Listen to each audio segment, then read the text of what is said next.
Duolingo speaking নিয়ে অনেকেই একটা ক্লেইমের কথা আমাদেরকে জানিয়ে থাকেন যে স্যার, আমি তো ভালো বলেছি পরীক্ষায়, সেন্টেন্সও ফুল বলেছি, সম্পূর্ণ ভালো বলেছি, তারপরও আমার কেন স্কোর আসছে না? Now there is a queue, why? There is a big question mark. সবার মনে একটাই প্রশ্ন, কেন আসছে না? দেখুন, এটার একটা মিথ আজকে আনলক করে দিচ্ছে আপনাদেরকে। যেটা হয় ডুওলিঙ্গোর ক্ষেত্রে আমি যেটা দেখি, এখানে কিন্তু কি আছে, আপনাকে একটা কোয়েশ্চেন করা হয়, সেটার আনসার দিতে হয়। আপনাকে একটা টপিক দেওয়া হয়, সেটার আনসার দিতে হয়। আপনাকে একটা ইমেজ দেওয়া হয়, সেটা অনুযায়ী আপনাকে বলতে হয়। আমি একটা ওয়ার্ড বলেছি, অনুযায়ী বলতে হয়। According to you need to speak.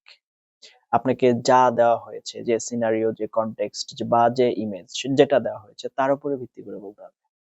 এখন আপনি অনেক ভালো বললেন, আপনাকে আমি বললাম আম গাছের বর্ণনা দেন, আপনি বললেন জাম গাছের বর্ণনা, কিন্তু আপনি বলতেছেন আমি তো গাছের বর্ণনা বলছি। এভাবে হবে না। That's the issue.